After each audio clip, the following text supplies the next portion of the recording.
Friends, आज के इस वीडियो में मैं आपको ये बताने जा रहा हूँ कि कैसे आप अपने Realme 12 Pro Android mobile phone में आप जो है अपने मोबाइल फ़ोन की स्पीकर की साउंड की प्रॉब्लम को सॉल्व कैसे कर सकते हैं। आज के इस वीडियो में मैं आपको डिटेल में जानकारी देने वाला हूँ, तो चलिए यहाँ पे वीडियो को हम स्टार्ट कर लेते हैं। देखिए दोस्तों, कभी भी अगर आपके मोबाइल फ़ोन के स्पीकर में साउंड की प्रॉब्लम आती है तो इसके सॉल्यूशन के लिए करना क्या है। देखिए, सबसे पहले मोबाइल फ़ोन को रीस्टार्ट करना है। इसके लिए फ़ोन के साइड वाला पावर बटन आपको उँगली से थोड़ी देर तक दबा के रखना है। आपकी स्क्रीन के सामने एक पेज ओपन हो जाएगा ये वाला, इसमें आपको बीच वाला बटन रीस्टार्ट की तरफ सरकाना है। इससे आपका फ़ोन ऑटोमेटिक स्विच ऑफ हो जाएगा, फिर इसके थोड़ी देर बाद ऑटोमेटिक स्विच ऑन हो जाएगा। रीस्टार्ट करने से ये होता है, हमारे फ़ोन के एंड्रॉइड सिस्टम में अगर कोई भी प्रॉब्लम आती है तो वो सॉल्व हो जाती है फ़ोन को रीस्टार्ट करने से, ठीक है? अगला काम करना है क्या है, आपको देखिए अपने मोबाइल फ़ोन का स्टेटस बार ओपन करना है। अगर आपका फ़ोन साइलेंट मोड पे एक्टिवेट है तो साइलेंट मोड से फ़ोन को हटा के रखना है, और अगर आपके फ़ोन का ब्लूटूथ जो है दूसरे डिवाइस के साथ अगर कनेक्टेड होगा तो इससे आपके फ़ोन के स्पीकर में से साउंड की आवाज़ नहीं आएगी, ठीक है? तो इसलिए आपको ब्लूटूथ को भी बंद रखना है, और अगर आपके फ़ोन का एयरप्लेन मोड चालू है तो फ़ोन के एयरप्लेन मोड को भी आपको बंद करके रखना है, ठीक है? तो दोस्तों, यहाँ पर ये जो मैंने आपको 3 सेटिंग बताई ना, इन तीनों में से कोई भी सेटिंग अगर चालू रह जाती है तो इससे हमारे फ़ोन के स्पीकर में से साउंड की आवाज़ नहीं आती है।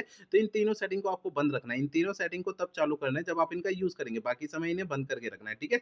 अब देखिए, अगला काम करना है क्या है, आपको जो मोबाइल फ़ोन का सॉफ्टवेयर आपको चेक करना है कि अपडेट है या नहीं है। इसके लिए पहले मोबाइल फ़ोन का इंटरनेट आप चालू कर लीजिए। इसके बाद फ़ोन का सेटिंग पेज ओपन करना है, ठीक है? सेटिंग पेज में सबसे ऊपर सर्च बार पे टैप करना है। अब यहाँ पर आपको सबसे ऊपर सर्च बार में सॉफ्टवेयर लिखना है। सॉफ्टवेयर लिखेंगे, आपको नीचे सॉफ्टवेयर अपडेट का ऑप्शन शो होगा, इसे टैप करना है। आपका फ़ोन डायरेक्टली आपको इस सेटिंग पेज में लाएगा। आपको इस वाले पेज पे कोई भी अपडेट का बटन या डाउनलोड इंस्टॉल यहाँ पे लिखा हुआ दिखाई देता है, तो इसे टैप करके फ़ोन का सॉफ्टवेयर अपडेट कर लेना है, ठीक है ना?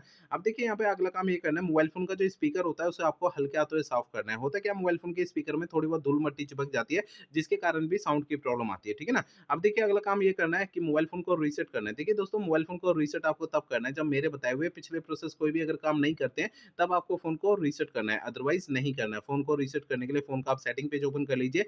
सेटिंग पेज में सबसे ऊपर सर्च बार पे टैप करना है, ठीक है? अब यहाँ पे सबसे ऊपर सर्च बार में रीसेट आपको लिखना है। रीसेट आप लिखेंगे, नीचे की साइड आपको ये ऑप्शन मिलेगा erase all data factory reset का, इसे टैप करना है, ठीक है?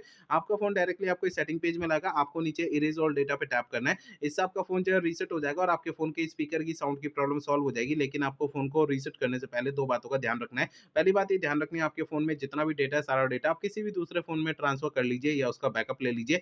दूसरी बात ये ध्यान रखनी है, आपके फ़ोन की जीमेल आईडी और उसका पासवर्ड आपको पहले से नोट करके रखना है। ये 2 काम आपको पहले करने हैं, उसके बाद फ़ोन को रीसेट करना है, ठीक है? तो मेरे बताए हुए सारे प्रोसेस आपको यूज़ करने से आपके फ़ोन के स्पीकर की साउंड की प्रॉब्लम जो है वो सॉल्व हो जाएगी। अगर मेरे बताए हुए सारे प्रोसेस यूज़ करने के बाद भी आपकी प्रॉब्लम सॉल्व नहीं होती तो आपको करना क्या है? देखिए दोस्तों, आपके मोबाइल फ़ोन का जो सर्विस सेंटर है ना, वहाँ पर आपको चले जाना है, अपना फ़ोन वहाँ पे दिखा देना है। ऐसा मैं इसलिए कह रहा हूँ, देखिए हो सकता है आपके फ़ोन के हार्डवेयर के अंदर कोई दिक्कत आ गई होगी जिसके कारण आपके फ़ोन में साउंड की प्रॉब्लम आ रही है। क्योंकि मैंने आपको इस वीडियो में जितने भी सॉल्यूशन बताए हैं वो मोबाइल फ़ोन के सॉफ्टवेयर के ज़रिए बताए हैं, ठीक है?